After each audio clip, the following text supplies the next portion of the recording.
Maurice White, Charles Stepney, those are some cold producers right there, man. That Drake song that came out yesterday where he was, I forgot the name of it because it's the only good song on the album.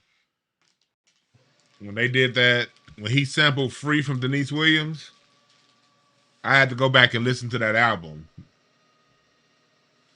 That whole album she dropped that year, 1976, the greatest year for music ever. This is Niecy. That's the album that Free is on. But that whole album is cold. Like, y'all got to go back and watch. And I'm going to get into the topic. I still got yesterday's title on here. Hold on. Excuse me.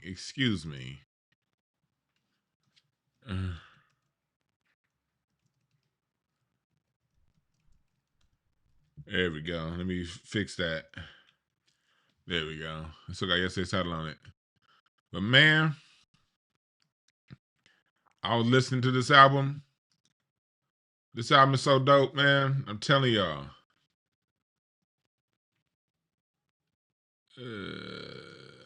Here we go.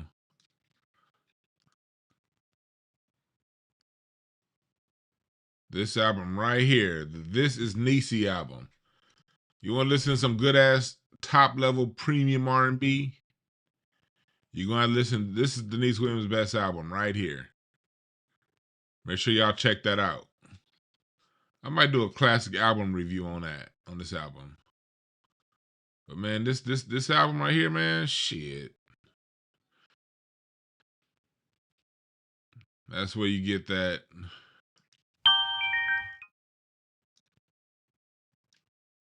Cuddle up next to you, 'cause you love me, baby. Just, man, that whole album. This whole album.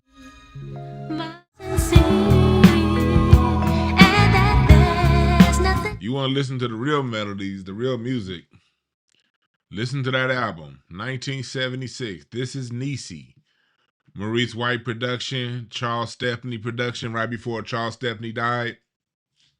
With Earth, Wind, and Fire, the backing band. So that's Verdine White on bass, Fred White on drums. That's Al McKay's on guitar. Al McKay on guitar. That's what's his name on keyboard? I see his face and everything. I just wrote a post about him. I can't get a name to his face, but you guys know the Earth and Fire keyboard player. That's the Phoenix horns, Andrew Woolfolk, Don Myrick. Man, best music ever. And it's showing you the roots of what makes today's music still good. So what we're gonna talk about today is we are going to. You said Iceman is fire? Iceman melted to me. That shit was trash. I don't care nobody. Iceman's trash to me, but y'all heard y'all heard me talk about it. I have more nuance, but I have my own reasons for, like, mine ain't got nothing to do with a lot of things. I think it's trash because I just can't listen to a grown man bitch all day. Like, I have an aversion to grown men complaining. Yeah, Larry Dunn on keys. Thank you, Roderick. I couldn't move on when I was thinking about Larry Dunn. Yeah, I'm like, how can I mess up Larry Dunn's name? Come on now. What's up, Remy? What's up, everybody in the chat? Sinister, Free Cali. Salute to everybody up here. I'm sorry, I just jumped right into the topic. I didn't even say what's up to y'all. But yeah, to me, Iceman is trash just on content alone. I can't listen to a man bitch all day. I won't even let my personal friends complain to me. Matter of fact, I don't have personal friends that would even feel comfortable to sit around and complain about the same thing to me twice. We can talk through some things and we can, I could be there. I could be a listening ear for anybody. My friends know I'm the best listener. I'm one of the best listening ears you're going to get. I give good advice. But we ain't about to have the same conversation twice. If you don't take what was given to you the first time and do something with it, the fuck are we talking again about it for? So for me, it's not about expecting Drake to be a Nas or a K-Dot. Drake is Drake. I can't listen to a man bitch all day. It's as simple as that. It's not about Drake being Nas or Katt. Not Drake is who he is. And who he is a bitch. Based on all that I'm sorry. I'll tell you about it. I gotta stop saying that. I'm not sorry. I'm really not. I don't apologize for being me. But if you somebody that like it, hey man, it's good. There's a major issue with Drake fans. It's the same as LeBron fans and Jay-Z fans. It's like you need other people to like them. Why do you need me to like your favorite artist? I like Earth and the Fire. I like Kendrick. I like Tribe Called Quest. I love Outkast.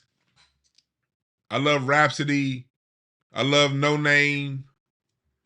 I love Kamasi Washington. I love Thundercat, Anderson .Paak. I love Enchantment. But with all that being said, I don't give a fuck whether somebody else likes them or not. I was in the 9th grade. My favorite band in the 9th grade was Earth and Fire. I didn't have no friends that liked Earth and Fire too. That was all they mama music. That was my favorite band though. My favorite group, and when I was in the 7th grade, was the Four Tops. I didn't have any peers who that was. And when I was in the 7th grade, my favorite group was the Four Tops and Outkast. Those are my two favorite groups at the time. I was so into the Four Tops when I was in the 7th and 8th grade. But I was also so into Outkast when I was in the 7th and the 8th grade. And I'm from LA. Outkast is way down in Atlanta, and the Four Tops is way in the 1960s. I grew up knowing that most people probably won't have my taste, and I'm comfortable with it. Something about you Drake fans, y'all need other people to like it. Like, ooh, look, it went number 1. Ooh. Who gives a fuck? I cannot tell you where the Ohio Players placed on anybody's list. I cannot tell you where Mint Condition placed on anybody's list. I was also really into Mint Condition at the time. I can't tell you where Mint Condition placed on anybody's list. I can't tell you where the Dog Pound placed on anybody's list, but I can tell you how much I fuck with it.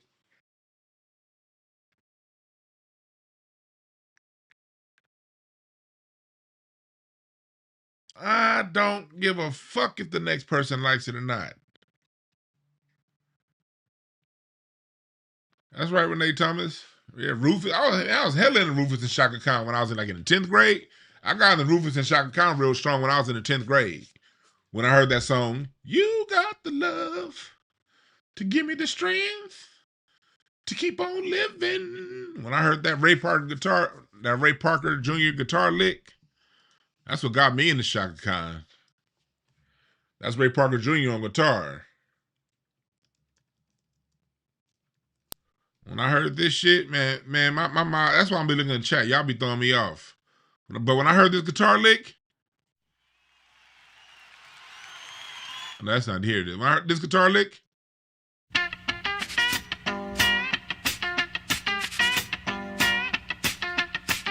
when I heard that, I was in the Rufus and Shaka Khan the rest of my life. That's all I needed. That's all I needed. And then, see, when you into this kind of music, you can't get into Drake. Then when I heard this intro right here,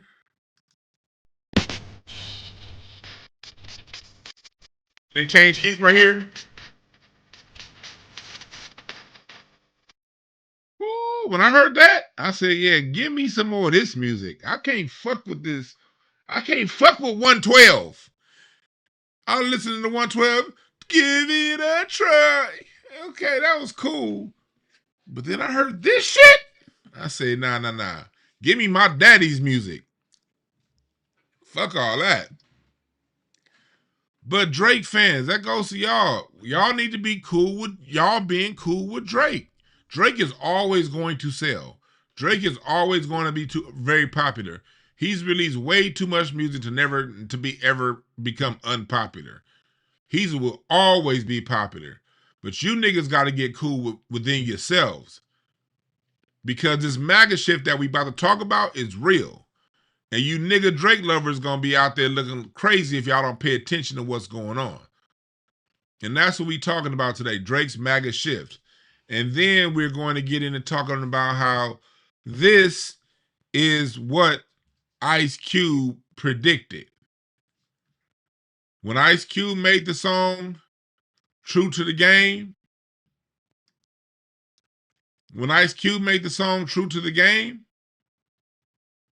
this is what he was talking about. No ice cubes, just vanilla ice.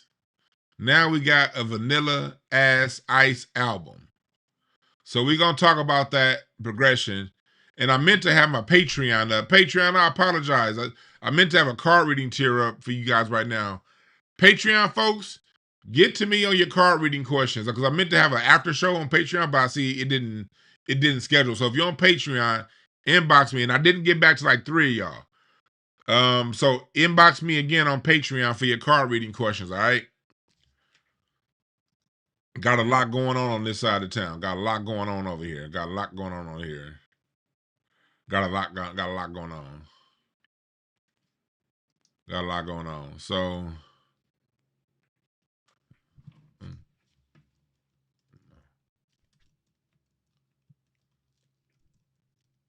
one second. So here we go. Let's break it down. All right, let's talk about it. Let's start right here. Drake's MAGA shift. I made this, I talked about this a couple nights ago, only to wake up the next morning and see that the White House official Twitter account put this up. This means something. Why did they put that up? Why did they put that up? One second.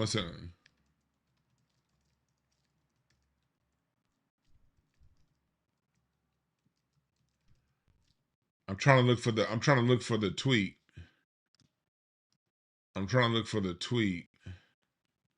So I can show y'all.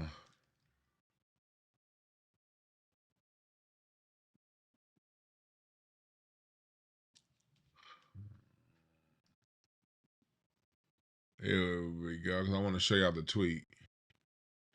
God damn, this Donald Trump tweets so fucking much, you gotta scroll all the way back.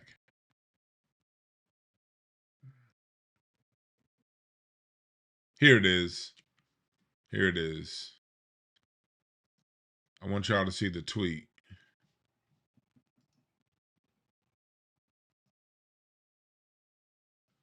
This all means something right here. This all means something. First off, you got what's going on with the holding of the glove, the Michael Jackson, of course. We know we that's everybody was talking about. And so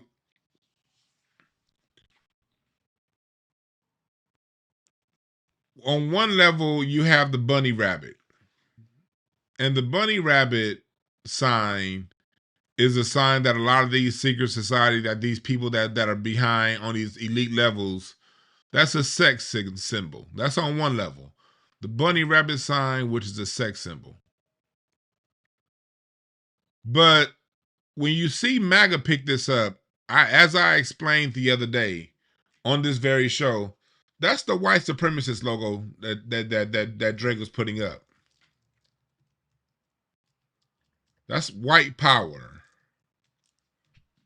And I explained this on my live the other night.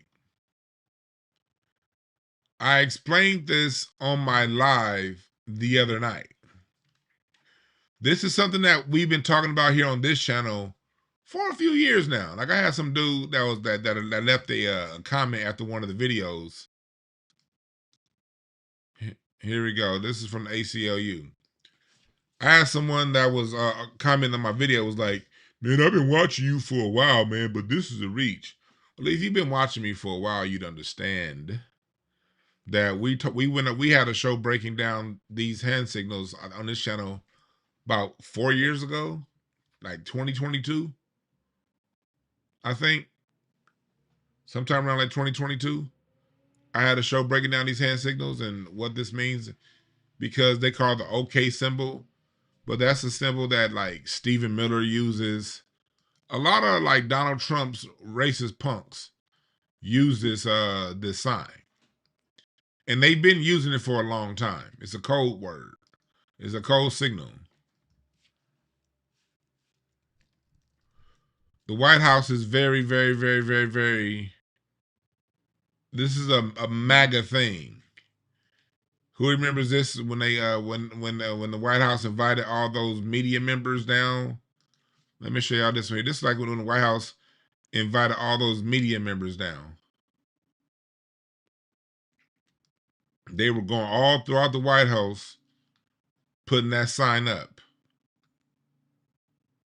They were going all throughout the White House putting that sign up. Here's a where to go? Here's an image right here. Proud Boys. So people like Dwann, you're reaching. You see here. Why is that significant when it comes to Drake?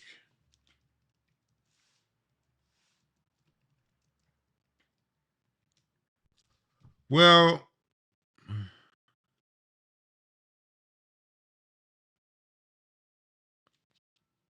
who remembers this?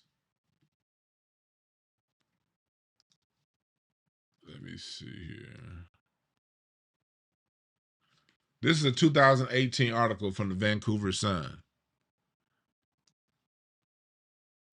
Drake is, and I did a show breaking this down. Y'all remember when Rick Ross got his ass whooped up there in Vancouver? Who remembers that? What was that, 2 years ago? When Rose got his ass whooped by them, and his people got their ass whooped by them Hells Angels? Drake has been somebody for a long time that's been appeasing to the right wing. Very openly supporting the Hells Angels Motorcycle Club, an open white supremacist organization.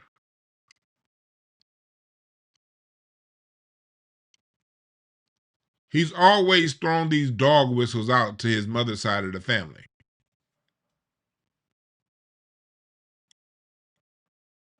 And this is the Vancouver Sun questioning his affiliation with the Hells Angels. Those of you know who, of course, the Hells Angels started right here in Southern California, in Rialto, California, growing throughout California first before expanding across the country, then the world. The Hells Angels is one of the most notorious gangs in American history.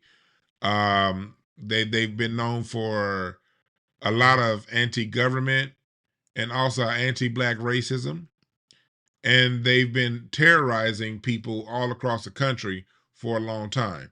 But since America is so down with gang life and the gang world, they tend to talk about the Hells Angels in dismissive terms when they've been the most notorious gang in America. Far more notorious than the Crips or the Bloods or Crips and Bloods combined. The Hells Angels, for those of you who've been watching for a long time, I've told you guys stories about. I know police officers who bike, who ride Harleys, and black cops.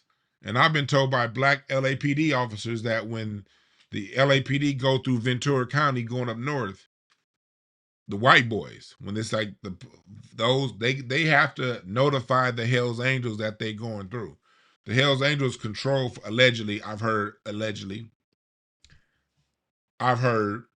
that the Hells Angels control a lot of the weed traffic that goes up and down California. They're the ones who are the overseers for your running. Like you get nothing but niggas and Mexicans doing the running of the weed, but the people who oversee the transportation is, I heard, allegedly members tonight tied to the Hells Angels, who some have alleged that are also tied to police. So this is a Drake that's very, very, very aware. This is something that he's been dog whistling for a long time. But the Hells Angels in Toronto, the 81 Hells Angels, they've been known and linked to some of the most notorious crimes in Toronto. So what we're saying is we're not making it up. That's why in the song 10 a.m. in Albany, Drake has a line where he says Drake has a line where he even says that is it my fair skin or Jewish roots? These are all signals lyrically through his symbolism. These are all signs that these are dog whistles that he's throwing to his other side. And what I need black people to understand is this. A lot of black people think that, we be the only ones that got our own inside language. We got our own inside lingo. We ain't the only ones. Everybody got their own inside shit. And when you're dealing with people with dual allegiances, they're probably going to take on the culture of their mother, the person that raised them. He was raised by his mother. Doesn't matter how a person looks. Does not matter how a person looks. Like Dr. King was on some real shit when he said, you judge a person by the content of their character, not the color of their skin. People looked at that shit as some we all need to come together. No, no, no, no, no. That meant even your own people too. Or what appears to be your own people based on their skin tone. What's up, Rocky?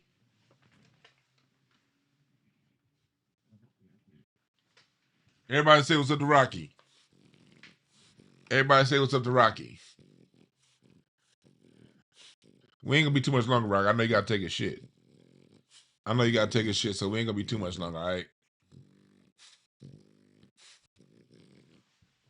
All right. We ain't gonna be too much longer.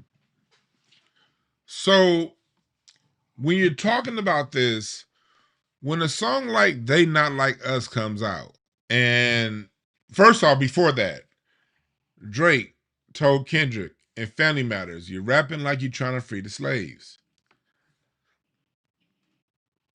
That wasn't for us. That was for his audience that he's clearly pivoting towards. Drake is a pop artist. Drake, if it's one thing, this is why a lot of people in hip hop are so confused. They're seeing Drake make these moves and we're thinking that he's done. No, he's not done. He's clearly shifting to a new audience, an audience that he's been placating to now for coming up on a decade, right in front of our face.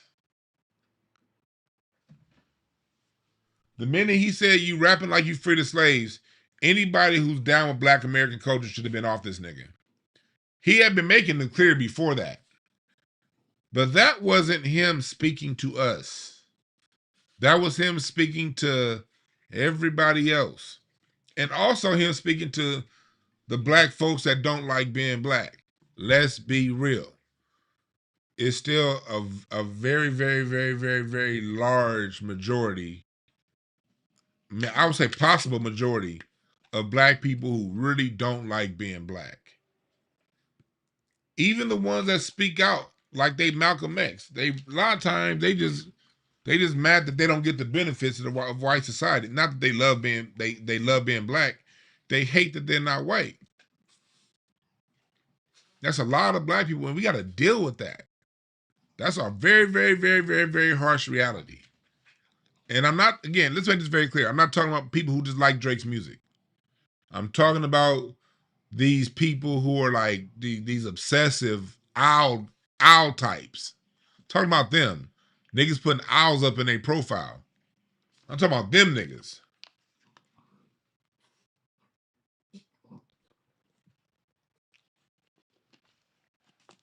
Drake is who he is.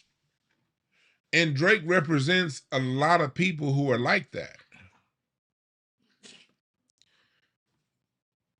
You hate that you got that black side in you, but that's the part that make you cool. Let's go down the list of the type people who've been openly who've been openly Drake. Let's deal with someone like, say, a Jim Jones. This dude said that he used to he learned how to tongue kiss from his mother. You see the baby boy shenanigans. The nigga got gray braids and been conducting himself online the last 2 years like a YN. Makes sense.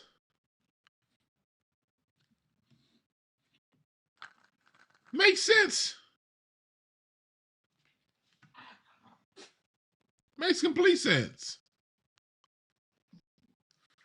That's been the biggest YN on the planet.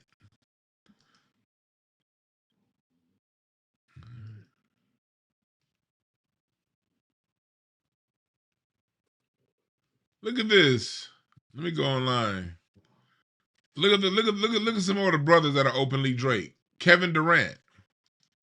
Kevin Durant just got exposed for having a ghost account. And I love Kevin Durant's game. But this dude just got exposed again for having a ghost account and obsessing over a Kendrick fan. Like in this random ass white dude's inbox. Who remembers that? Press number one if you remember Kevin Durant. Press number one if you remember, just like what, 2 months ago? Like last month? 2 months ago? Press number one if you remember that. You got Dwight Howard. Need I say more? You got where's Tyrese Halliburton?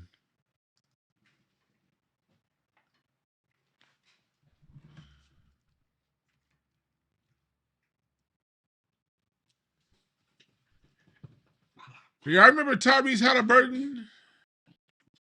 He was the one that just last week said that he's never dated a black woman.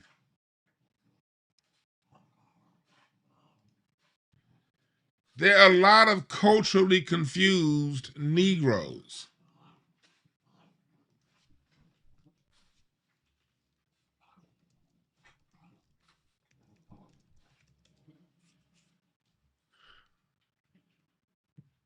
Where is it at?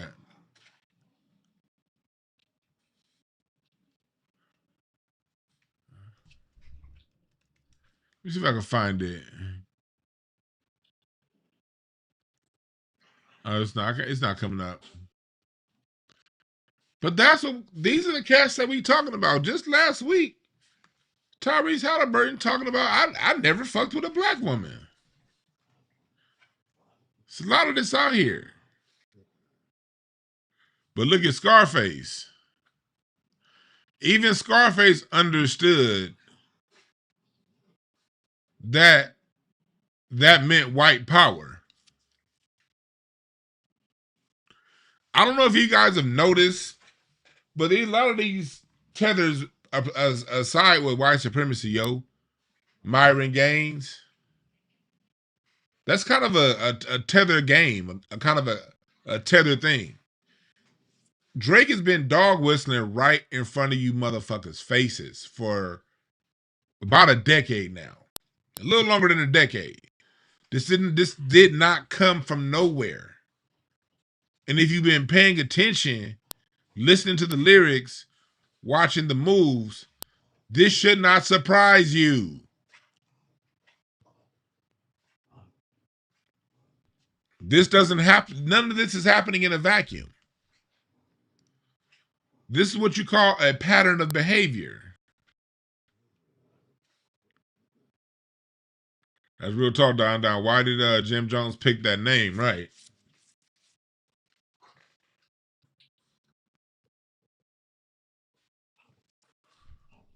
Yeah, support the Black American Music Family Tree Foundation.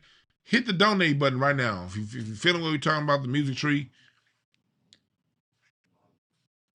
hit the donate button right now.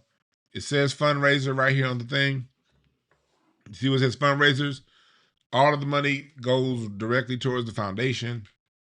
This is one where, unlike super chats, They don't take out any cut. YouTube don't take a cut. So I encourage you to donate, support the mission of the Black American Music Family Tree Historical Foundation. You all right, Rocky?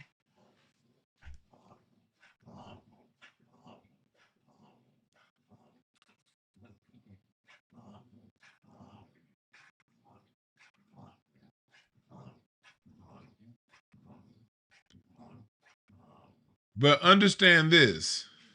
People are arguing over what does it mean. These signs mean a bunch of things. It means white power. It means the bunny rabbit. It means bloods. It means okay. We're talking about how Drake used it in, and some of the things could be. Here's another thing about symbology. Symbology has multiple meanings, so it can mean three things at once. But here's your dog. This. I'm just want y'all to.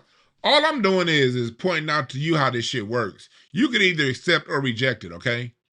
The fact that the White House, a white supremacist regime, an open one, picked up on what Drake was doing and put that chain. They're letting everyone know, look, nothing of this shit happens behind closed doors. All this shit plays out in front of us. Look at who picked up the signal. I called it the white power thing the night before this happened.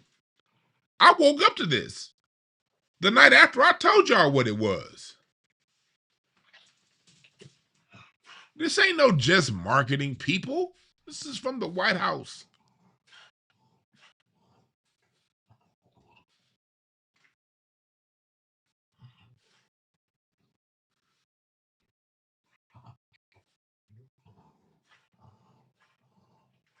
It's the White House signal boosted it, exactly.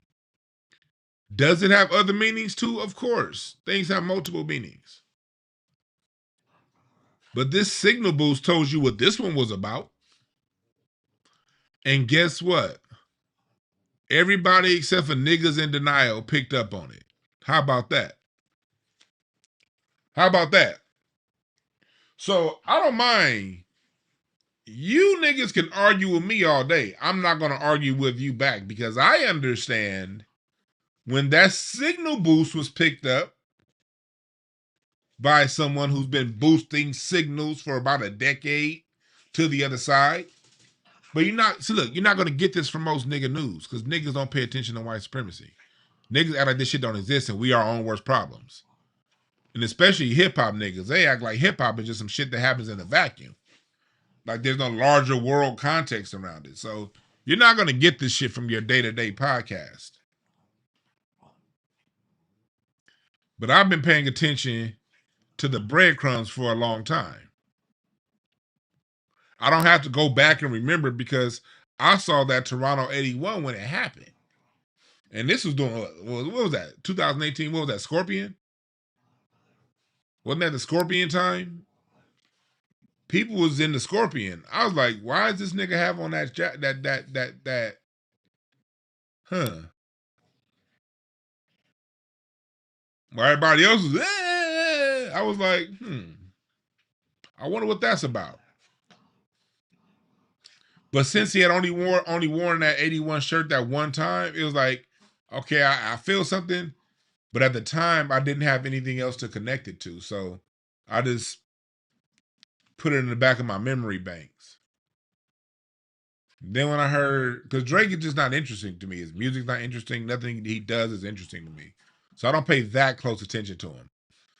Then when I heard you rapping like you trying to free the slaves and the context in which that was written in, that was Drake separating himself from the larger black struggle. And then when he said that, Mom, they're being racist against me. Who remembers that? And that diss song that I forgot which, I think that was Taylor Made. What's up, Rocky? That nigga Rocky ear itching.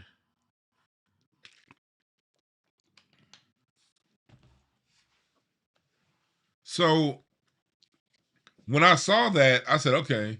Then when he said, Mom, they're being, when he was dissing Rick Ross, and he said, Mom, they're being racist towards me.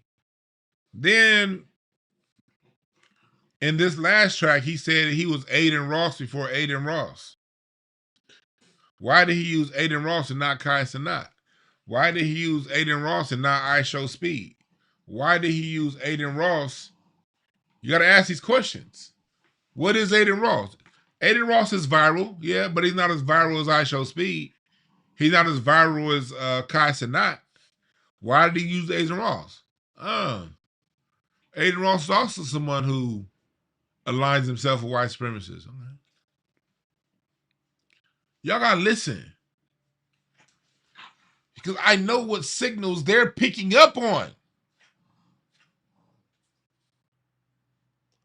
Black folks got this all confused, thinking this is about Drake trying to.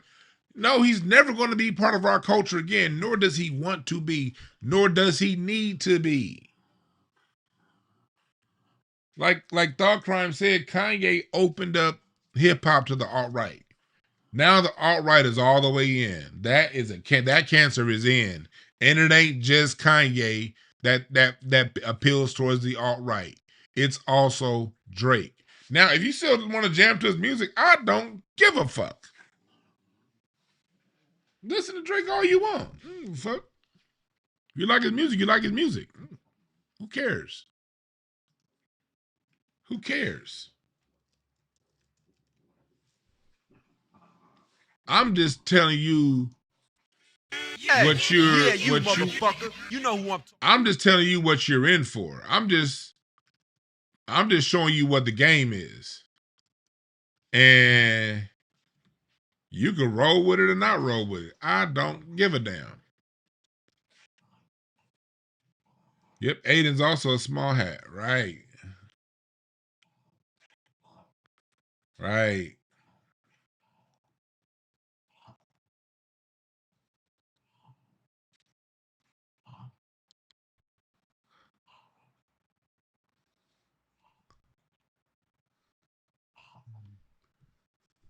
So you can pick up on it or not.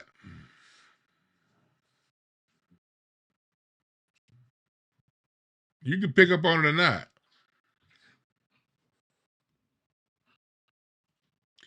But it's a lot of dumb niggas out there too, so you could it's your choice. But Ice Cube told you this day was coming. Like Drake will never have the culture, but because we have pop and hip hop,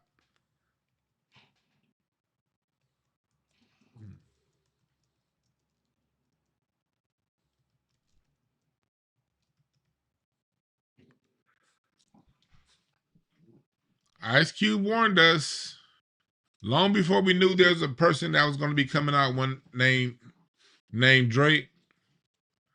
Ice Cube warned us. Ice Cube warned us. And he warned us in the song True to the Game.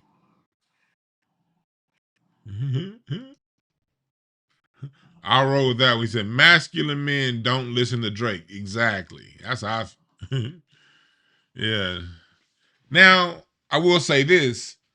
Niggas that's trying to get in some and like if like I know from my single friends that the crowd under 40, the under 40 women crowd, Drake was an automatic draws droppers for that crowd, that 35 and under crowd. That's what I heard. I'm married, so I'm not in the game anymore.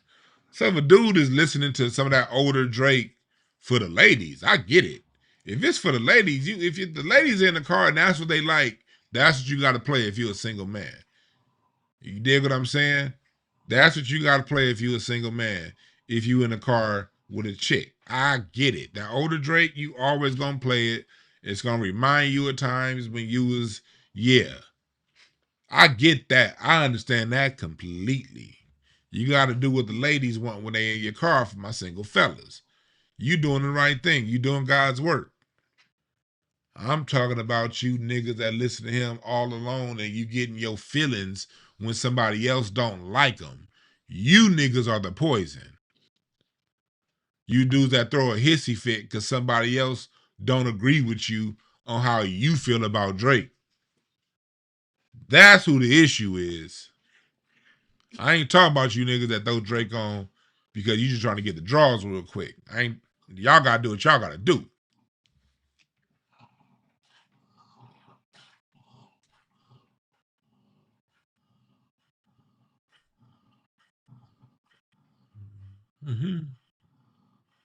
She said, "Don't date chicks that listen to Drake." I'm with you right there. I'm glad I ain't got that issue in my household. Come on, big ears.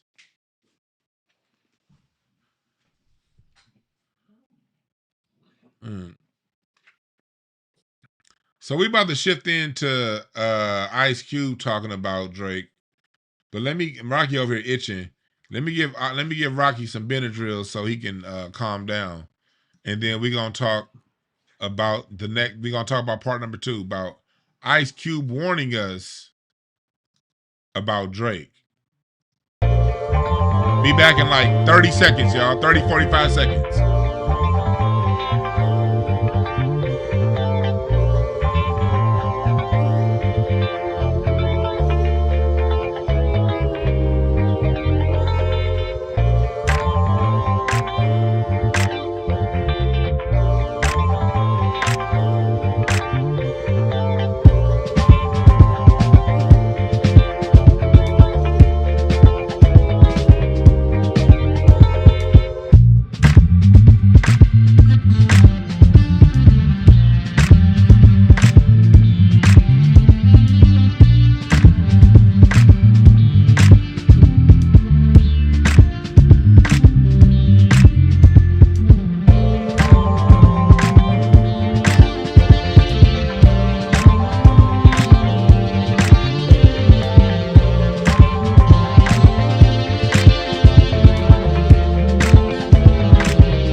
All right, we back. So now let's break down how Ice Cube warned us about this. Let's break down how Ice Cube was a prophet. This goes back to the song. No, not that one. This goes back to the song True to the Game. This goes back to this song right here. I want to be on screen. Let me switch this up. Let me switch this up. No.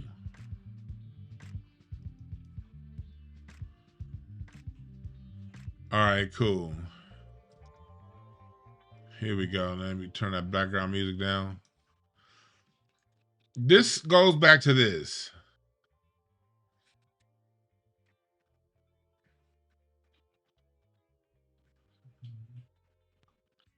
Let's go down to it. Trying to be white or a Jew, but ask yourself, who are they to be equal to? Ice Cube told you this was coming. He was talking about, on this song True to the Game, he was talking about the state of hip hop in the year 1991. And the song True to the Game was a warning. It was saying that we need to stay local, stay around our people, stay with our people, so that we don't sell out hip hop and so we don't sell out our race. It's talking about hip hop acts that were trying to go mainstream.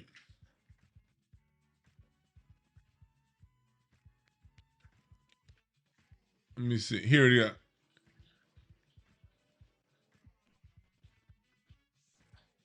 Let me see. Where's that?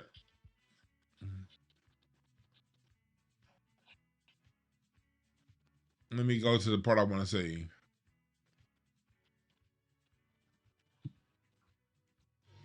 Our music away to the mainstream. Don't you know they ain't down with the team? Giving our music away to the mainstream. Don't you know that they ain't down with the team?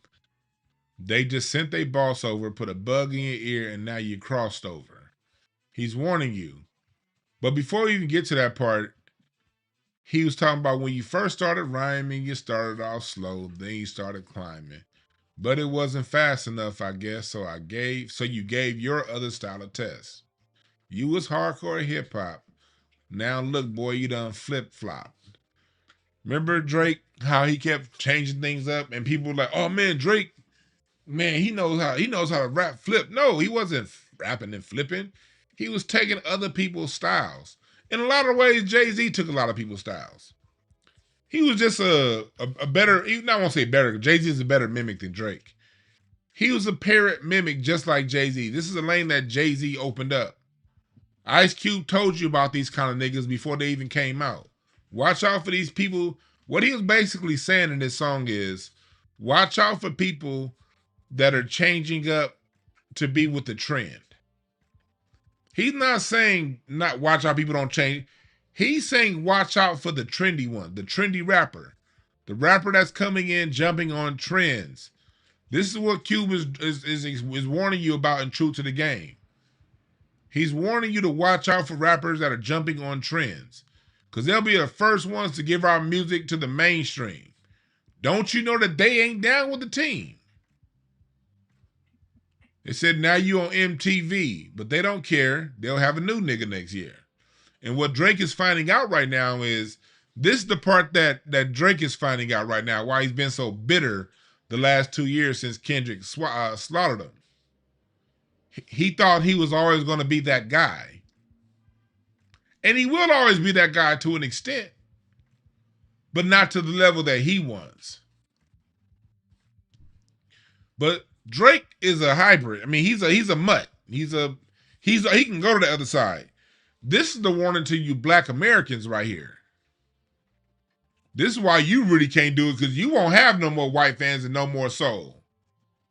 And you're going to have a heart attack when you find out black folks don't want you back. This is the warning to all you niggas that are out there supporting this white supremacist minded Drake. Y'all better watch out. Stop selling out your race and wipe that stupid ass smile off your face. Watch out for these niggas that always got to show their teeth. 50 Cent. That nigga always showing his teeth, ain't he?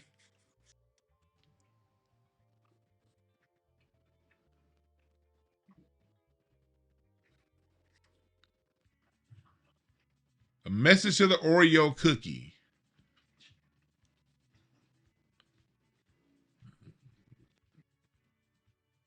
Black man can't be no yuppie. Well, these mixed ones can.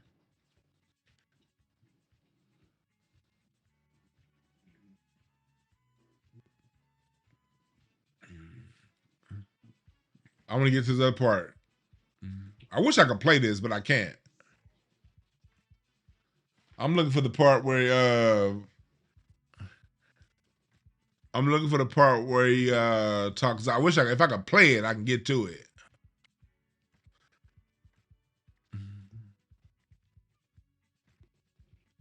Let me see here.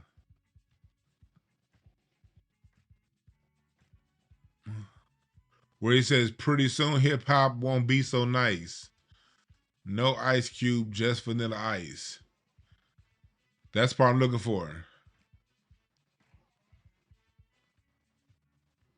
Where's that part? Pretty soon won't. Where's that part? Where he says, pretty soon hip hop won't be so nice.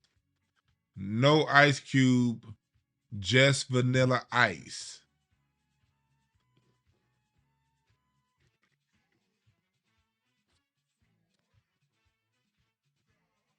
Where's that part? Is this a messed up version? Where is it on here? Where's that part? Audience, chat? Oh, that's the part on us? That is on us. Let me see. That part is on us? You're right, it is on us. It is on us. Thank you. Thank you.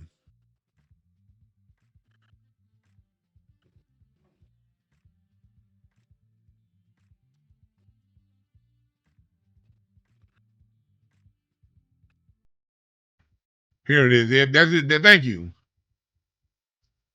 Take a look at yourself, you dumb nigga. You really so hip hop.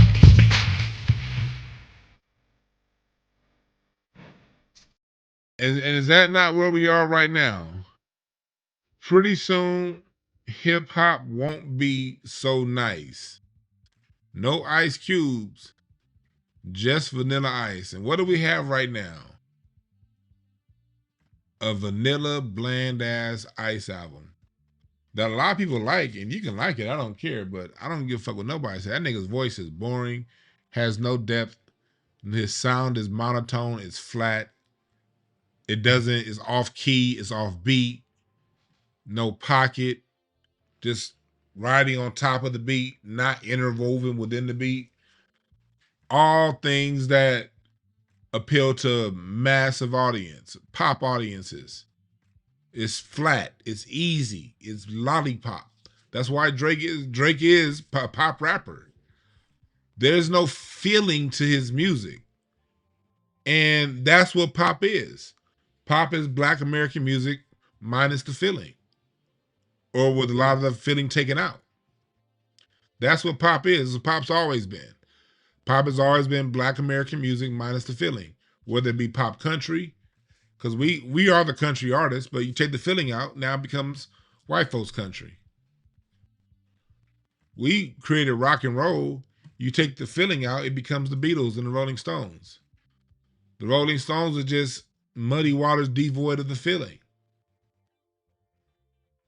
Disco, the Bee Gees, was the stylistic devoid of the feeling. It was the like that late 70s disco was black music devoid of the feeling. That's what pop is black music without the feeling, without the energy, without the that appeals to a massive audience.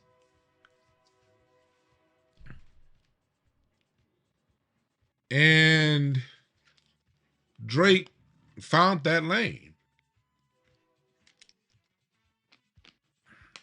And again, no issues with any black person that likes Drake. You like Drake, but understand, well, also what you supporting.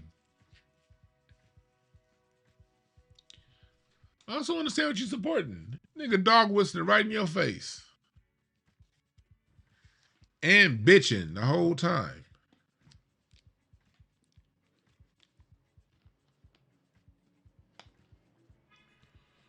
Yeah, Remy, just plain bagel music. Plain bagel music.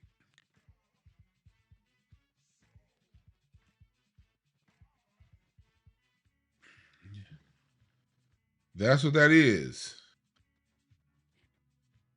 But plain bagel music sells to a massive audience. Drake has his audience, and he's letting them know what it is. Now, the white supremacist audience, will they stick with him? Is it a good long-term solution? Time will tell. Time will tell.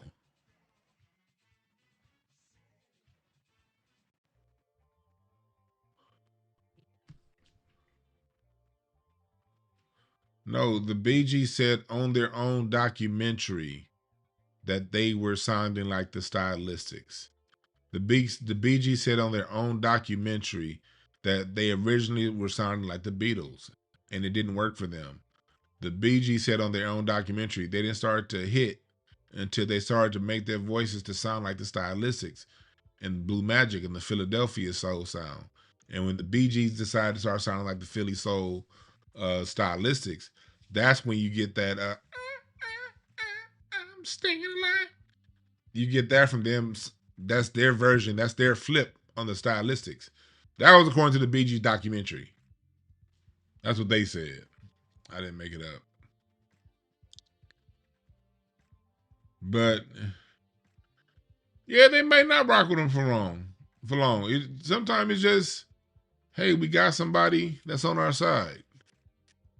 But he's fake, and so nobody likes fake. even people identify fake and people that use fake. People that use fake for their for whatever their immediate means are. People will use fake.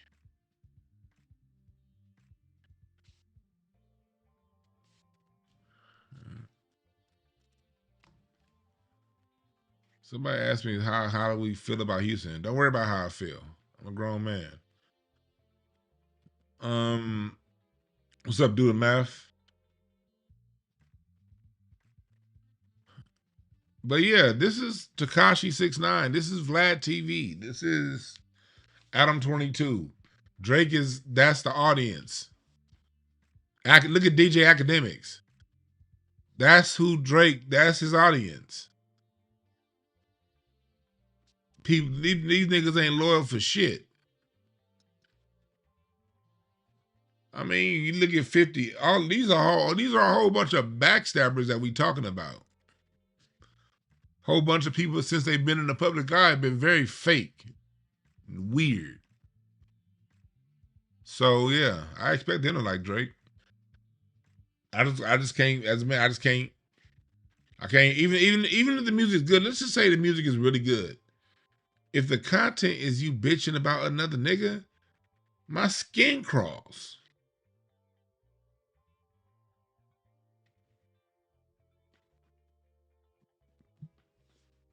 But remember this: character is not respected in the land of illusion, and we live in the land of illusion. This is the land of illusion, and character is not respected in the land of illusion. People rather be lied to, and that's fine.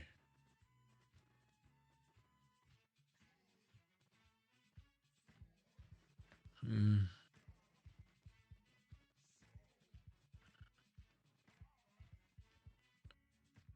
Hey, I'm over the phone line. Call in. I see this one dude named Real 12 Studio. You've been talking for a long time. Call in. You have a lot to say in the chat.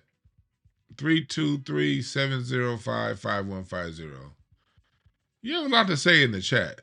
Call in. Because I ain't really been paying too much attention to the chat. I've been kind of like looking and kind of not looking at the same time. Call in. You got a lot to say in the chat. Call in. 323. You've been talking for like 30 minutes. 705-5150. I just opened up the phone line. Call in, brother.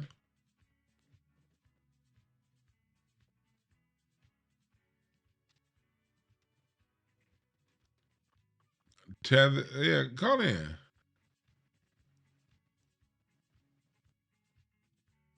You got an issue with what I said? Oh, anybody got an issue with what I said, just call in.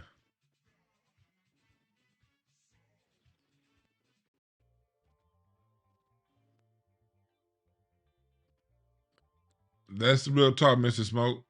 Somebody said post the number. The number's been posted here the whole time. Pay attention.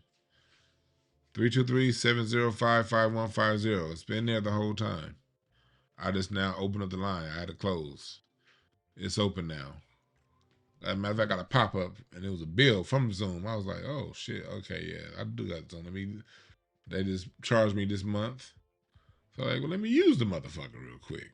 So I opened it up. 323-705-5150. You got an issue with anything that I said, call in. It's been here the whole time.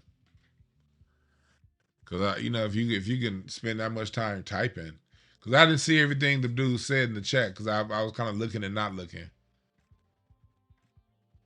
so I don't know everything that was said. So that's why I want brother to call in. That way I could be clear on what was being said, cause I don't want to. Cause y'all know me, sometimes I could jump off a bridge and I only see one thing, and the person was saying something total, and I missed everything else they said. I'm like, oh fuck up, my bad, I messed up.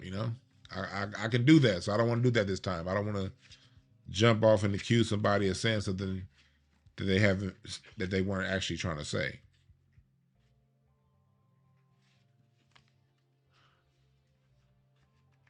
Yeah. Extension 800. It's right there on the screen.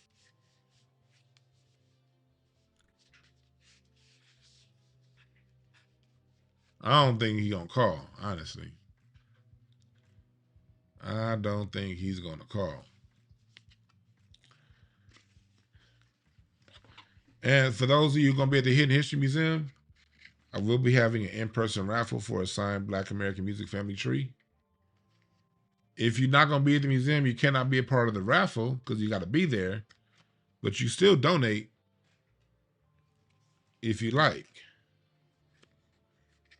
to the fund.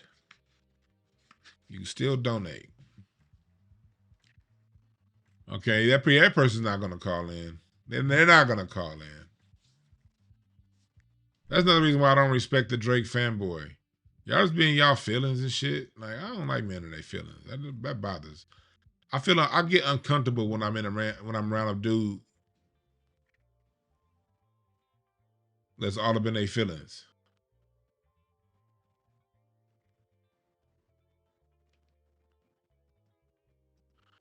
And y'all know me here at this channel, there's a rule. We don't bring up the term hate. When you're a person that uses terms like hater or you're hating, that's just an unsophisticated mind processing its delusion. That's how I look at it. Persons explain themselves and you still deduce what they said to hating.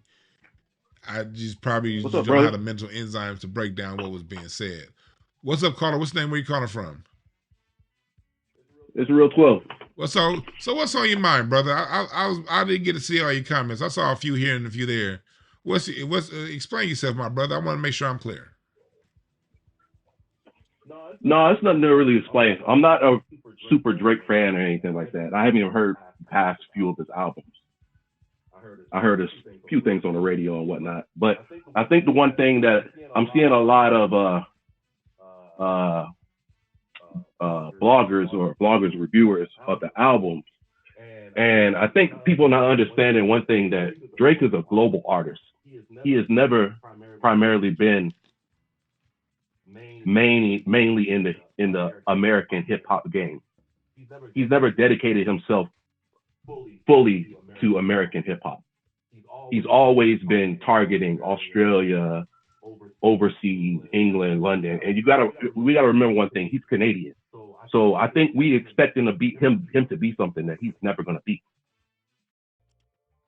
You follow what I'm saying? I hear you saying, and you're saying half what I'm saying. That's the point I'm making is Drake is not a hip hop artist. He's a pop artist that uses rap music for his pop. Right. No different than Elvis was a pop artist that used Black American blues. Drake is a pop artist that used Black American hip hop. Here is the thing, though, right, where I disagree on what you're saying. I definitely agree that he's a global pop artist. He is. And so is Kendrick. They're both global pop artists in a lot of ways. Kendrick can't do a show overseas. Kendrick just sold out Australia. Drake had to leave. Remember last year, Drake had to cut his Australia tour short. Australia. You brought up Australia. Well, Australia's not. Hold on. I'll let you speak. I'll let you speak. Drake and Kendrick both went to Australia. Drake had to cut his Australia tour short. Drake not only played in arenas twice the size as, Kendrick not only played in arenas twice the size as Drake, he had to add shows. Yeah. So, yes, he's a global artist too. Here's what you're talking about that's different. Yeah. Drake most definitely depended on the Black American before he became globally known, like how it is with all Black artists. You got to show people who identify, who look Black based on their skin tone. People who look Black, you have to validate yourself amongst Black before you can cross over, because crossover audiences won't accept Black-looking people who Black people have not first yet accepted. And here's evidence of that. When I did a show yesterday breaking this all down about how when Drake first came out, he was with Cash Money, he was with Jay Prince, and then he went over to Cash Money, and he was on every Black American artist feature. He got broken through the Black crowd. He got Lil Wayne's cultural clout. That's what made him approved, and then he became a feature on Black American music. From 2008 to 2013, Drake was completely in-house with Black America. Once his features and once all of that stuff got established and settled, then when he left Cash Money, when he left from under the Cash Money umbrella and went and signed directly with Republic Records, That's when they crossed him over and he became the global phenomenon that he is right now. So I understand black people having what they have because Drake is using his black American cultural cachet to appeal and appease to the global audience. But go ahead and say what you have to say. Okay. Yeah, can I respond to that? Yeah. So that's basically what they've always been doing with international artists. So if you go to Justin Bieber or you go to The Weeknd, they're both Canadian too. You know what I'm saying? They entered into the black market or got picked up by a label, which was, co-signed under another main label, which primarily targeted the black audience. Then Justin Bieber broke out from the Atlanta scene and everything like that, and then he went global as well. So they always do that when they pick up international artists. That's international artists that get picked up. They push them into the hip hop or black market first, primarily, most of the time. Even if they're just doing R&B, which Justin Bieber doesn't rap. And that's exactly, and what you're saying is exactly why black Americans have a say so, because it's our cultural cachet that's being used to export him around the world. Now, that's right. Now Drake is most definitely a pop artist. What I'm getting people to understand is Drake is not hip hop. He's not a hip hop artist. He's not culturally relevant. He is a pop artist that uses the culture. That's, as long as people see him that way, they'll see him correctly. He is a pop artist that uses the vehicle of hip hop to be a pop artist. And that's what we're talking about today with him using the white power logo. It's basically him doing a dog whistle to the people he truly wants to appease. That logo originally comes from Buddhism. And I know different people pick it up for different reasons and stuff like that. Look, but he uses that logo to represent. Let me finish. Logos have multiple meanings all over the place. I get just like the Nazi sign means peace. We talk about how it's used now, brother. Okay, but here's the deal. Check this out. I don't see Jay-Z and Beyonce throw up the same logo. I've seen many artists throw up the same logo, and you probably know that has some ties with 666 or whatever Satanist bullshit that they represent. But what I'm saying is that we can't expect Drake to not be Drake. He's a global artist, and we keep comparing him to the biggest mistake that he made is going against Kendrick, because Drake is not really a rapper. You know what I'm saying? Yeah. He went against Pusha T. He's not really a rapper. You know what I'm saying? He's pop. But so that was his big mistake. Yeah. But we can't act like Drake not. We can't act like because Drake is not a rapper primarily that his album is not good, because the album, it already got over 400 million streams, and there we go, which is right like 300 there. albums sold in one day. And that's what pop is. No, if so hold on. I'm not gonna let that go any further because I'm very analytical when it comes to music over here. When you heard me talk about the reason why his album isn't good, I was very clear. It's bland. It has no pocket. He rides the top of the beat. He doesn't flow within the beat. The subject matter is a grown ass man bitching about not having friends, and so the reason why the album sucks is for those reasons. Now the fact that it is bland, the fact that he does ride the top of the beat and doesn't flow within the beat, the fact that it is surface level is exactly what appeals to pop audiences. Pop audiences love trash, no different than most people are going to eat Burger King or McDonald's. As much people talk bad about Burger King and McDonald's, they're still going to sell 1 billion burgers a year. Not because they're good, but because it's quick and it's because it's easy. So I started this by saying, I expect Drake to sell a lot because he makes milkshake music. Yeah. Of course it's going to sell a lot. That's what pop is. Pop is devoid of soul, is devoid of groove, and is devoid of any kind of intellectual and seriousness. That's most pop. Now, do some stuff that is intellectually involved and musically brilliant, does some of it get to the pop scene? Of course, it does happen. But 8 out of 10 times. But Drake ain't never been that. Yeah, he's a Drake ain't never been a generic pop artist. And that's what I'm saying. He's a generic pop artist. And it has all of the elements for it to sell. And going back to my original point about Drake fans, Drake people always go to numbers. That's what pop people do, because people who are into pop need other people's validation and say, "Hey, this is good," because that many people listen to it. But versus when it's cultural, But I don't think that's the case. versus when it's cultural, the culture I don't don't give think a shit about numbers. The culture never has given a shit about numbers. right, right. But I don't think that's the case because, like I said, I'm not a big Drake fan, but I can see the impact on the music that he's making globally. You know what I'm saying? And I'm calling from Tokyo, mind you. Salute So to Tokyo. they slapping it out here.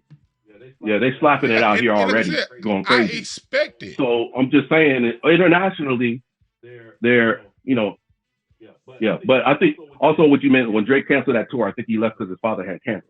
So He left. He was complaining about that tour. It was all kind of stuff. That's not why he left, because them ticket sales wasn't doing shit. You ain't leaving no money behind. That you left because it costs a lot of money to be across the world and only half the people showing up. So cut your losses. But thanks for giving us a call, man. I appreciate you for calling and giving you your piece. Okay. I like the show. Thank you, brother. See, I'm glad he called in. See, I can sometimes read one thing in the chat and just go hard on somebody, and I didn't read what they said before that. So I was like, let me stop that. Let me slow down on that and give people a chance to call in. I had a couple other calls while I was on the line, so those 3 people who just call back. But no, I totally expect Drake's music to sell a lot of units. He's gonna always sell. Pop is always going to sell. People, and then when it comes to like the streams, you expect immediate streams. And that's also why Drake did 3 albums, because it's going to boost the numbers. Because most people who look at numbers don't know how to break down numbers. And you see it all the time in basketball and people trying to break down stats. Most people don't know how to look at numbers and weigh numbers. You have to have taken statistics, college level statistic courses to understand that. Most people didn't do that. Most people didn't take college level statistics courses. So they'll see numbers and they can be fooled by numbers. Numbers are the easiest way to manipulate people. But that's why the culture is Black American culture. We've always inherently never trusted numbers. It's all about how it shifts the culture for us. And that's why Drake is not the culture. He's pop. And all of the metrics he will be judged on is pop metrics. Just like his music is done in a pop manner. What's up, caller? What's your name? Where you calling from? Hey, I'm Tony. I'm calling from LA. Tony, what's on your mind, brother? Hey, let me ask you a little question, Dwann. Have you ever like any Drake songs, like the classics or anything? What you say? Have I ever liked? Yeah, like any of his songs from like the past, like the classics or anything. I don't know Have if you he has ever any, like? I wouldn't call any of his music classics, but I heard them all when they dropped because I was in the club. His music it's okay. It's like what Mos Def said. It's like, okay, when I was in the club when Drake the first 10 years of Drake's career, I was Mr. LA in the clubs when he dropped. To me, it was like what Mos Def said. It was like, okay, Drake is on. Has he ever moved me? No. Right. Has it ever moved you? Any song? No. He's like, I like that joint. Have you ever said, I like that? You know? No. It's cool. It's like a lot of the music was cool. It was cool. Right. I think that's the same. Like, cause I be think like if you think about it, like what artists, like any artist in the past 15 years, like no artist come out like what you know, like artists, they don't really come out with like what bangers. 15 years, like what artist has dropped the album in 15 years and he's like, oh, you see it in this bop, it's a bop. You're like, oh, I like that. But, and they dropped the album 15 years ago, type stuff, you know? Can you repeat that question? I'm not sure what you're trying to say. What you asking? I'm saying with artists, out of all the artists in the music industry, within 15 years or 20 years, when they always drop albums, a lot of the albums really don't be like the number one album, like how it was when they first came out. Like Michael Jackson, yeah, he had good albums, but I mean, eventually it was like, it was good. It was still Michael, but What it are was you just like, talking yeah, it's about? still Like Michael Michael. Jackson's History album was sabotaged and it still stole 30 million. Your best Drake album's not gonna do what History did. Invincible was sabotaged and it came out and sold 35 million. What are you talking about? I should have I not brought think up that you Michael have Jackson. I'm to. sorry. Here's the thing with you Drake fans, y'all before you speak on History, you gotta study it. Don't you can't just assume. A lot of y'all just be assuming things. And so I encourage you to study. Marvin Gaye's won his first Grammy when his biggest hit was "Sexual Healing." "Sexual Healing" was 20 years into Marvin Gaye's career. Do you know that? Do Right, you right, right, know right, that right, right. when Too Short dropped Blow the Whistle. Blue Too Short started in 1980. Blow the Whistle came out in Right, what, right, right. 2006? That was like over 25 years into Too Short's career. He had his biggest record. I mean, like, uh, Kendrick and Drake came out around the same time, and Kendrick's last album just swept the Grammys. Like, it's literally it's happening in real time in front of you with other artists that came out at the same time. That's right, though. I That's mean, right. you look at Stevie Wonder. Stevie Wonder's first hit was "Fingertips" in 1963. He had a run of records like "Songs in the Key of Life." Stevie Wonder's biggest album, "Songs in the Key of Life," happened 14 years into his career, and he still was pumping out hits for like another 2 decades after that. Ronald Isley, the Right, right, Isley right, right. Brothers' first hit was 1959. Ronald Isley just had a hit again with Beyonce 2 years ago. Right, right, right, right, right. So I think Yeah, you gotta. I would just encourage people if to make for Drake fans out there, if y'all want to like understand what people who understand y'all y'all gotta study like know more about music than just Drake. Because if you take a step back, what he's doing is okay, but he's a pop artist. Like I'm comparing him to cultural artists. Like right, right, Too right. Short's a cultural artist. He's not even pop. Right, right, right. Yeah, yeah, yeah, So yeah, yeah, yeah, yeah, it's yeah. cool, but when you listen to the real thing and then when you know music and we know the people Drake are mimicking, when you fell in love with Fonte first, you hear this guy coming out a few years later named Drake sounding like Fonte. It, Yeah, that's crazy. Yeah, yeah, all yeah, right, yeah. man, but I gotta take a few more calls. Thanks for giving us a call. I thank you. Yeah, Drake fans, I just encourage y'all to just Drake's not the biggest thing ever. And I also want y'all to understand that with Drake, he is a plant that was pushed onto you. He's now mad at how it's going. He's mad that the industry's ready to move on from him. But Drake came in as a plant. He's had the system behind him since day one. So everything Drake moving after that is going to be a little bit skewed because Drake has had the system behind him since day one. But look at Chris Brown.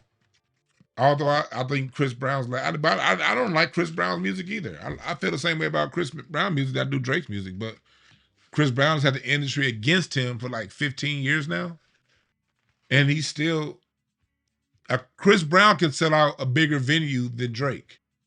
Drake has had the machine. Chris Brown has not had the machine.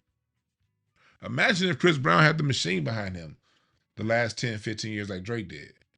Can y'all imagine how big Chris Brown would be had he had Drake's machine behind him? And this comes from somebody that don't like neither one of their music. I don't like neither one of their music. But real recognize real. I recognize what's real, and Chris Brown's the real deal. Imagine Chris Brown with Drake's machine. What's up, caller? What's the name? Where you calling from? Whoa, this Fresco, bro. Fresco, what's on your mind, brother? Not much. I know we don't agree on a lot, bro. A plethora of things we don't agree on, but I can agree with you on this Drake shit, bro. The thing that bothers me about it, bro, is how this dude rubbed shoulders with a racist biker gang in front of everybody, shouted them out in God's plan, and gave money to black folks in the video, and you have black people around here still trying to support this dude. I don't know if you highlighted that notion, but that shit just still rubs me the wrong Yeah, way. when I first started the show, I broke down the lineage going back to the '81 Toronto biker Hell's Angels lineage of the Hell's Angels. Then we went in talking about his lyrics, rapping like he's trying to free the slaves, rapping about acknowledging Yeah, them. All of the he's been dog whistling for almost a decade now. But black folks get so when you get a good beat behind something, niggas go dumb when you put a good beat behind it, you know? And so that's what we're dealing yeah, with. retarded. Yeah, most definitely. And the fact that you still have these so-called black celebrities or whatever you want to call them supporting them is absurd and asinine to say the least. Really, I didn't know you highlighted that or whatever, but I was just Yeah, calling matter of to fact, put I that out was there. highlighting which black celebrities. You got people, the black celebrities that have been highlighting him have been black celebrities that, like Dwight Howard. Is he somebody that we want to hold up? Therese Halliburton just last week said that Man, he's only dates white women. Kevin Durant had all kind of ghosts, like he was stalking the guy. He got outed for having a ghost account stalking a Kendrick fan like 2 months ago. You got these people who, damn. you know, the people who've been openly supporting Drake. Like we see 50 Cent, look at all the degeneracy that he puts out in his artwork about black people. Every black person in jail, going to jail, or coming out of jail and dealing drugs and everything that he do.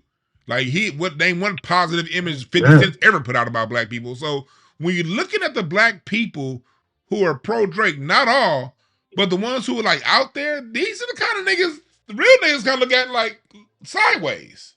Like, most definitely. I was watching the game? Nightcap with Shannon Sharp and Ocho Yeah. and ISO Joe on there. You know who ISO Joe Yeah. is. He was claiming he got a little close ties with Drake, and he was like, "Yeah, I'm gonna try to have him on the show." And Ocho and all them, you know, cheering it on. I can't really shun Shannon for that because Shannon old school. He don't really be knowing about all that shit. Really, I can't really shun him. He don't be knowing. Shannon's a But coon too. ISO and Ocho. He is in so many ways, and that when it comes to other shit, he is. But that shit just was like, man, y'all don't see what this dude and did. They can talk about all these other things, but when it comes to people they favor or revere greatly, it's like they're just oblivious to the shit. It's amazing. It really is. It's very amazing. Yeah, these are the kind of black folks that I would not tell a black child to look up to. So, you know what I mean? In any kind of way, just based on how they move in public. I don't know how any of them are in private. Just based on how they publicly move, the shit that we can look up. These are not people that I would be like, okay, yeah, you should be like them. Yeah, and I know, like I said, I know we have our differences with certain things, and I have to learn. We're not going to agree on everything. Like I know LeBron, he's a coon. He is a coon. He do coon shit. I don't know him personally to say for shit sure he's a coon or whatever, but he do coon shit or whatever. And it was certain things like I know this off topic, like the off ball movement. He do have good off ball movement, but there's other things that he don't do that has plagued his career. So yes, I do agree. All in all, these celebrities have their good and they have their bad, and a lot of times the bad do outweigh the good, and you have to keep your third eye open to that shit and look at it from the bigger picture, though. Yeah. And that's all I want. Man, thanks for getting this call, my brother. All right, yes, sir. Yeah, look, if they're mainstream, you want to look at them twice. Even the good ones. Like as much as I love Kendrick's music, I don't tell y'all to look up to Kendrick to be a role model. Here's the point. You shouldn't be looking at none of these celebrities as role models.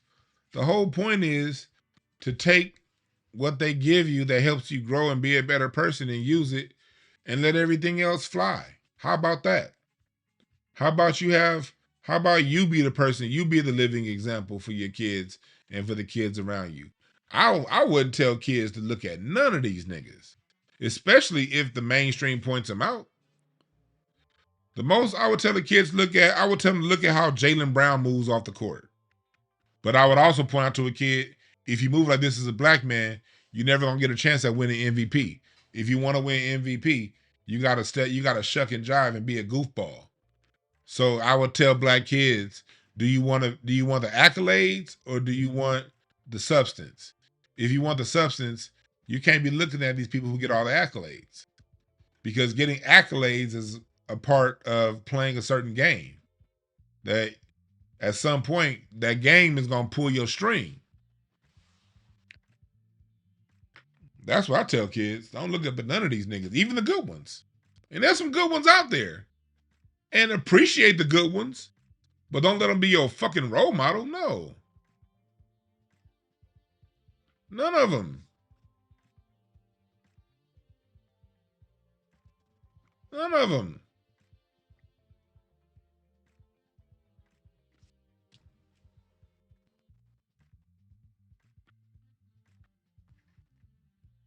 Yes, idol worship. Get the hell away from idol worship. My whole point is you shouldn't have idols to worship. I love and appreciate Kendrick for what he does. Kendrick is my favorite today rapper. And I love what he does musically. And I love how he used Not Like Us to teach the history of slavery in Atlanta. See how he teaches.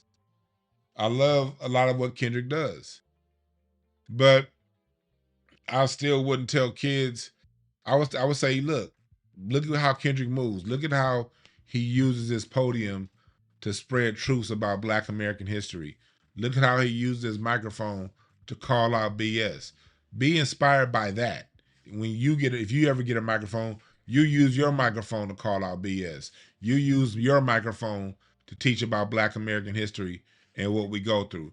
That's the extent I would tell a child to look up to Kendrick. Because Kendrick is a flawed human being like all of us. All of us are flawed. I would say be inspired by these particular things that he does. There are no idols.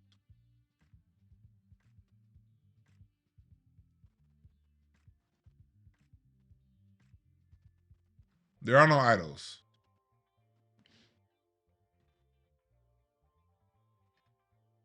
And the more the mainstream focuses in on someone that identifies as Black, the less you should trust them.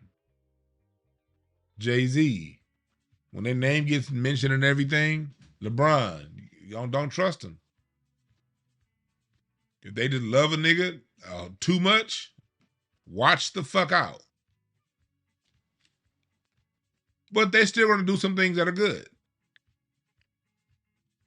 The thug, look, it's no different than when you see the David Geffen Art Museum at LACMA.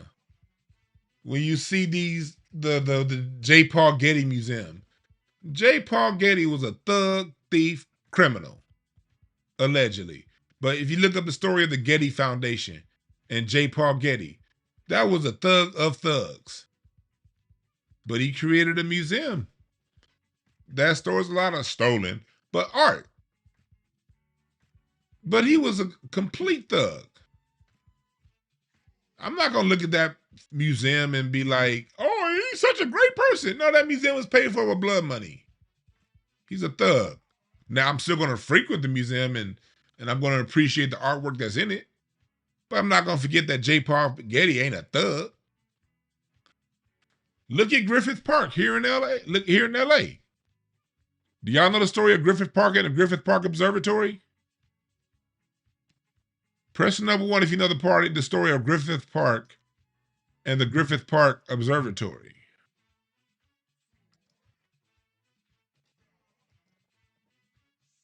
Press number 1 if you know that story. Y'all see this here?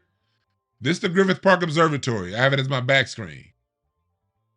Well, let me tell you the story of Griffith, the person that Griffith Park is named after. And then we're going to end on this. We're going to talk about Griffith, the Griffith Park Observatory. Griffith was someone who was real wealthy. He owned a lot of real estate over here in Santa Monica. Well, he was also someone who his wife ended up dead, and it was suspected that Griffith murdered her. And so he didn't get charged, but he kind of got run out of town because it was suspected that Griffith was somebody that murdered her. But he wanted his name somewhere. He was really rich and he wanted his name somewhere. But because his name wasn't shit, the city of LA would not recognize him. The city of LA would not recognize him. So what he did was he bought all this land up here. He brought this land and known as Griffith Park.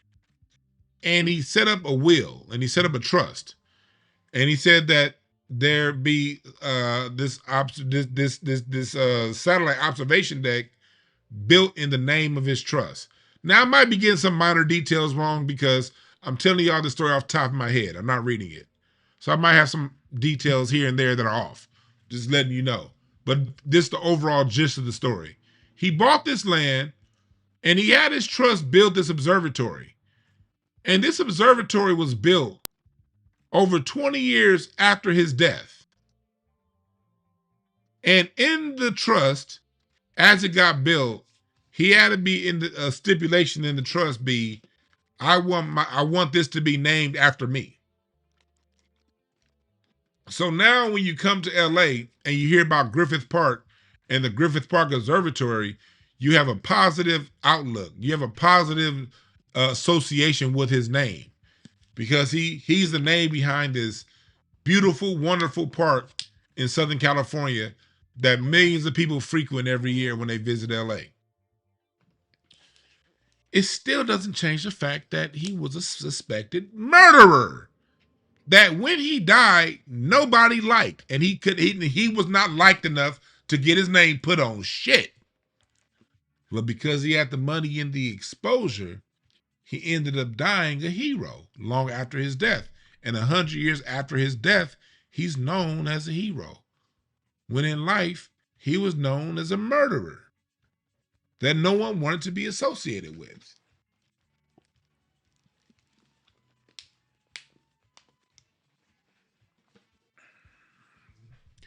I said that to say being pop don't necessarily mean being good.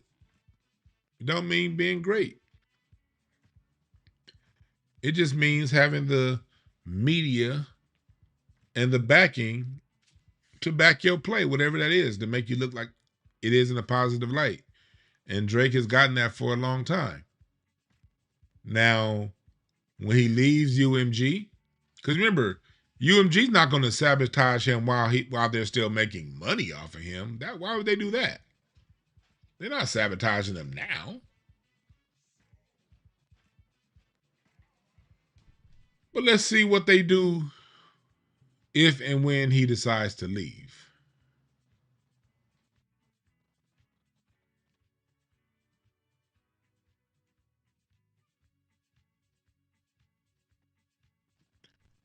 No, not D.W. Griffith. This wasn't D.W. Griffith that did Griffith Park. It was Griffith. D.W. Griffith and the person that made Griffith Park are two different people. Griffith was dead by the time Birth of a Nation came out. Make it clear, those are two different people.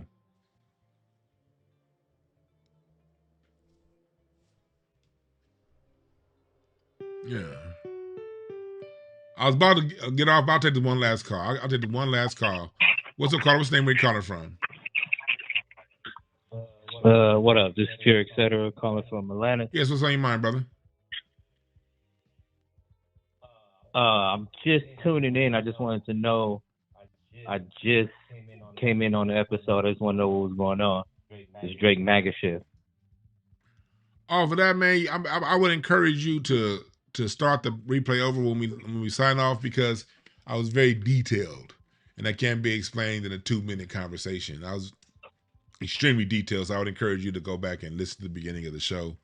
And it was about 10-minute marks when I get into breaking it down. All right. I'm going to check it out right now. All right, man. You have a good one, brother. Yeah, so.